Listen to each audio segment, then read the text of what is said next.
Are you a CrossFitter struggling to get your first strict pull-up? Well, in this video, I'm going to share with you the 3 biggest lessons that I learned in my journey towards getting my first strict pull-up that's going to help you to do it faster and with more confidence. Hi, I'm Jared Rains and I've been in the health and fitness industry now for 10 years. I've helped people on many things from nutrition to CrossFit to Olympic lifting to losing fat. But in the last 2 years, I've specialised in helping people just like you to achieve their first pull-up, their first toaster bar, all kinds of gymnastic skills, and to do it in the fastest time possible and in the simplest and easiest fashion possible. So let's get into the video and see how you're going to do the same. Into it. So lesson 1. What was the first thing that really stuck out to me in my journey and also in all the people that I've coached in order to get their first strict pull-up? Well, the first thing that comes to mind is that progress isn't always linear. So success doesn't look like that. That's not how it goes. The reality is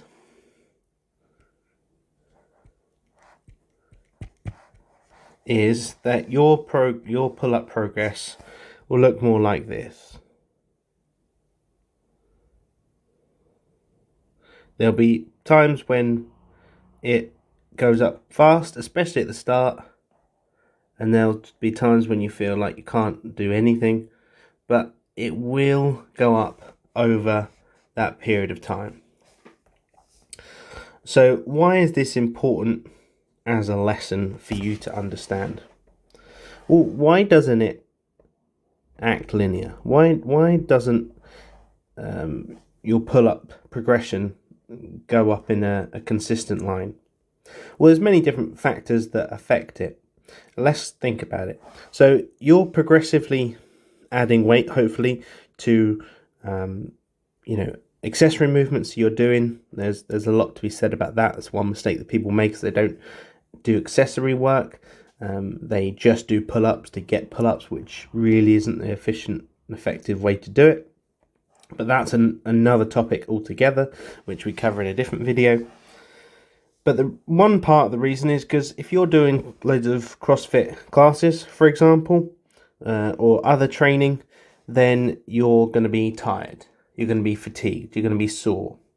Now, it's quite good to do pull-up accessory work after you're fatigued. Why? Well, if you can do it after you're fatigued, you can do it when you're fresh. And it's a great way to train and just to push yourself a little bit further.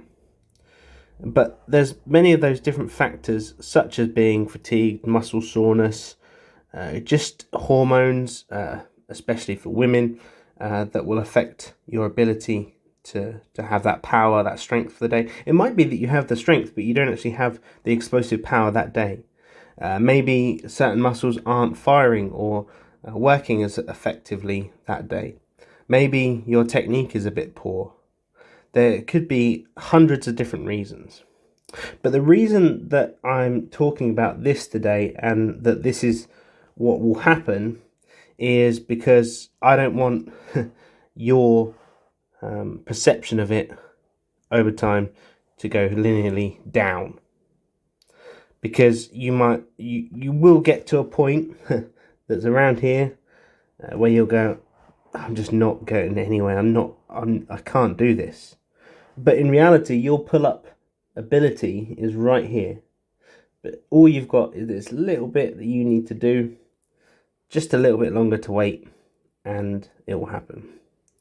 And there was someone recently, a friend who training with, and they just have been saying, oh, I'm not really making any progress. Giving them some suggestions in their accessory work, and someone else had suggested that they just try a strict pull-up, and do you know what, they did it and they got their first pull-up. So they actually were being prevented by their own mindset, which is a massive thing, and that's a fourth lesson that we could look at is mindset. But the key here is that you need to expect your progress to be in this wave, and even at times it will drop down, but don't give up. Because if you give up, what happens is people tend to stop here every time, and then it trails off, and then they have to start again. They start their progress again, and do you know what? They have to go up again, and then it troughs, and then they stop again. And it just keeps happening, and that's why they never get to this point where they want, and they'll get their pull-up if they keep on trying. So this is a big barrier, and that's something that I hit myself. I felt that myself. I remember thinking, oh, I'm never going to get it, and then one day again it just kind of happened. I kept trying. It was consistent, it was regular, and I would assess myself regularly as well to see where I was at, and that's another important thing. So try not to worry. It's hard. It's a hard thing to do, but don't let your mindset ruin your progress. So in line with this, lesson 2 is to do with expectation.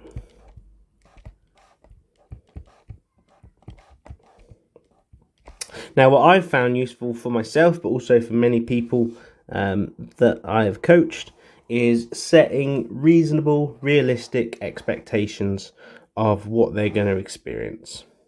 So how do we do that? Well, we have to have short, medium, and long-term goals. So these are all goals. So obviously our long-term goal is a pull-up. That's it. That's easy. That's simple. But now we have to work backwards to find out what we want or what it needs to be on medium and short-term goals. So what could that look like? Well, let's say this is going to take 6 months. Now that's not a scientific number. That's not an experience number. That's just a very generic number because there's so many different factors that will affect how strong you are, your experience, your technique. All those kind of things are going to change how long it's going to take you. Because if you're using a very thin band, you just can't get that last little bit. It's not going to take you 6 months to get there. So, what's our medium term? Well, that could be 3 months. So, I want you to think, and even write this down right now, where do you want to be in 3 months? Now, this has got to be realistic, and something we often use to help us create these kind of goals are, we call it SMART. So this is specific, measurable, achievable, realistic, and in time bound. So we said 3 months. So the specific part, we have to be very specific as to what we want to achieve. So obviously our bigger goal is to get a pull-up, but I want you to be quite specific and say, I want to be able to use this band by then.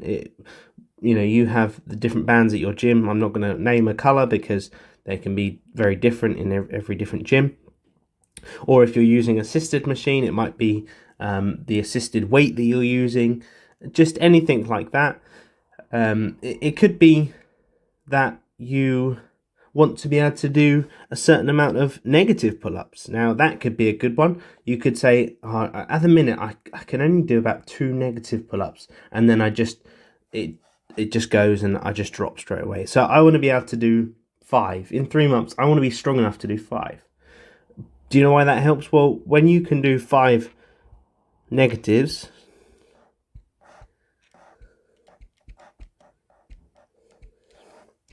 and it takes 5 seconds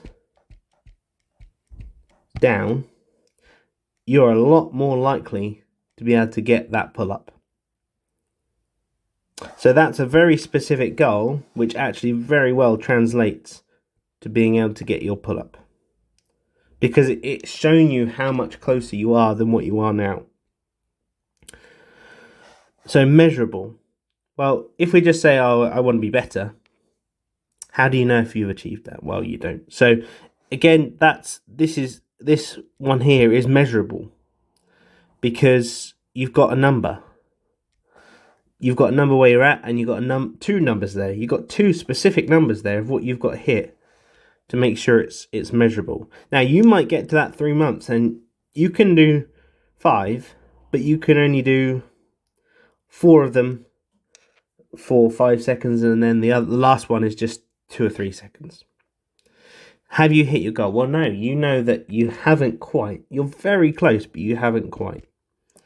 So that's how it's measurable. Now, achievable is just, again, thinking from where I am now, is that achievable? If you can't even do a negative pull-up, is that achievable? Well, possibly if we change this number and made it 3 seconds, or if we change this number and made that 3, then maybe. It depends on you, your consistency, your regularity of training, how much effort you want to put into this. Those are all factors that I right now can't help you with unless you're sitting here or on the phone with me. The next one is realistic, and it's very similar to achievable, but some people will say, oh, they make up something that isn't really realistic at all, and it's just pointless. And that's another reason that your mindset is just going to go all to pot, and you're going to be like so discouraged that you're just going to leave it. And then that time bound 3 months. So that's our medium term goal. So what I want you to do as an actionable step is do that, write those out. So that's specific. So it's specific, measurable, achievable, realistic, and time bound. Then what you're going to do is you're going to do the same with our short term goal. So what is a short term goal? Well, actually, this can be 1 day. Could be 1 week, and it could be 1 month. So with our short-term goals, we can actually do multiple ones based on these different time bounds, and I would suggest doing that because that's going to give you the best results. So do that exact same thing with a day. So think about when you next go to the gym, what do you want to achieve? What goal? What's your goal? Is it to have progressed? Is it just to mentally prepare yourself and be happy with what you do that day? After a week, it could be very different for a week. It could be, oh, I want to hit this pull-up stuff 3 times. I want to hit it 2 times. Or for a month, it could be something more like, I want to do it consistently, but make sure that with that, you put a number to it. So make sure you put a number, because that means that it's specific. So I hope you've been able to get a little bit more understanding of how we can really deep dive your expectations. And when your expectations are set like this, they're solid and you know exactly what you're doing. It's your own little plan. I've just helped you to create your own game plan for getting your first pull-up.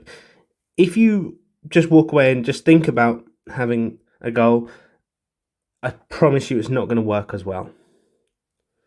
I promise you it's not going to work as well. So, lesson 3. What's lesson 3? Well, lesson 3 actually links into what we kind of I mentioned earlier, and that is essentially how you get there. So what do I mean by that? Well, earlier I said that a lot of people use pull-ups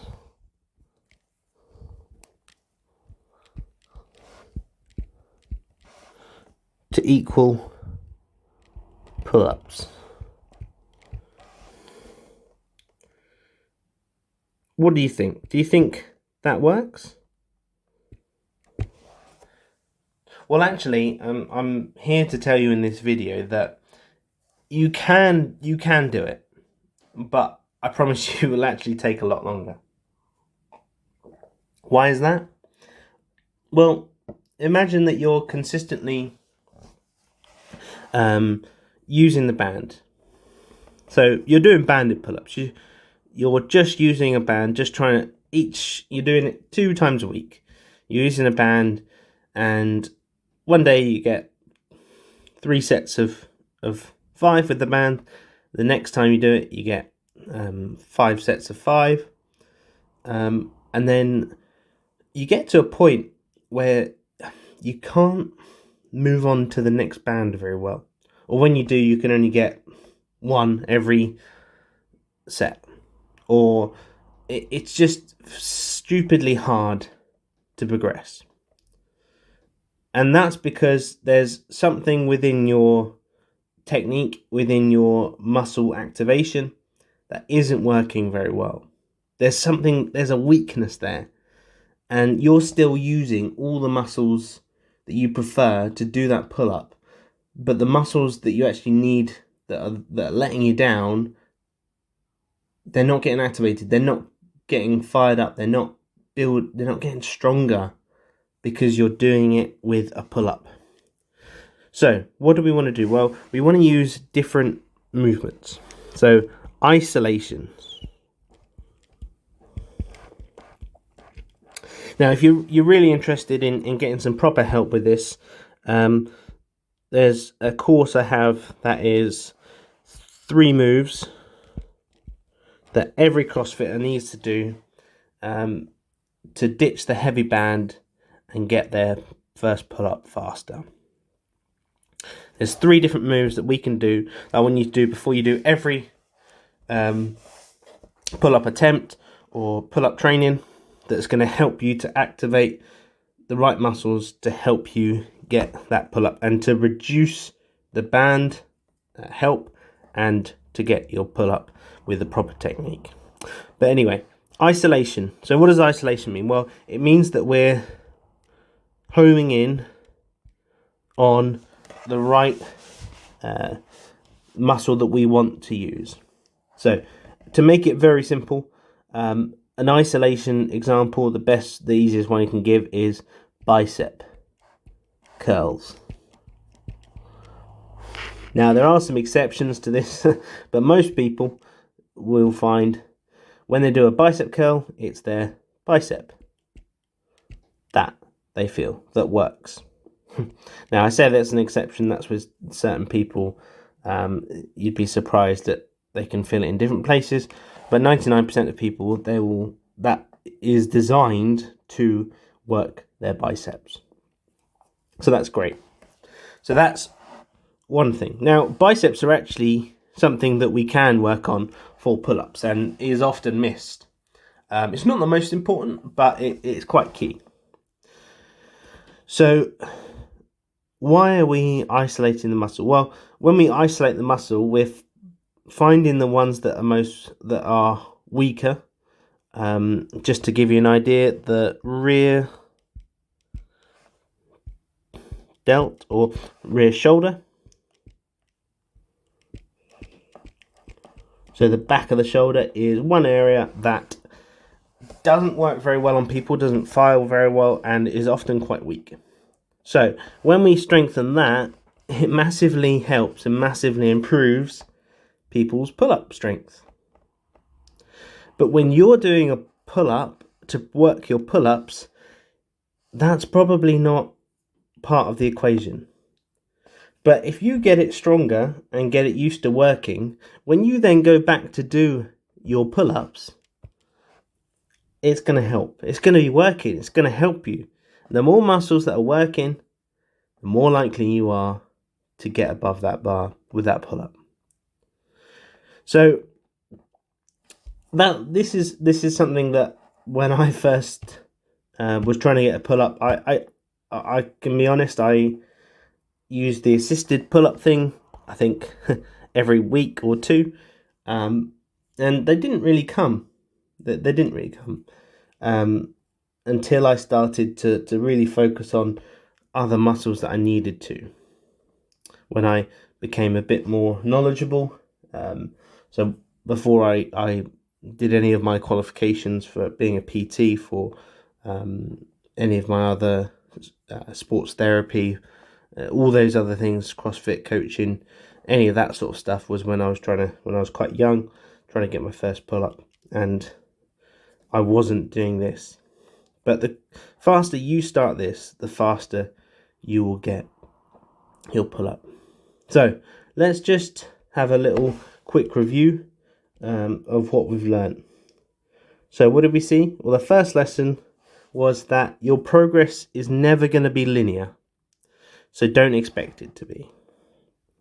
The second one was setting expectations with our short, medium, and long-term goal system. So SMART, so specific, measurable, achievable, realistic, and time-bound is the format I want you to do it in. Then finally, how you get that pull-up is you need to use isolation exercises to target muscles that aren't very strong to help you get your pull-up. So I hope this is giving you some key things to think about. I hope you're going to take action on this. And like I said, I have got a course in the description below that really will streamline this for you. Gives you just 3 moves that you can do, that you can test it out. Just test it out for me. I dare you to test it out. Even if it just feels better, then that's a win. And that's all I want for you, is to get that pull-up. Because I know how hard it is. I know how discouraging it can be when you can't get pull-ups. And other people around you have got them, and you just don't get why you're not getting that pull-up or progressing. So I hope this has been good, and I look forward to seeing you in the next video.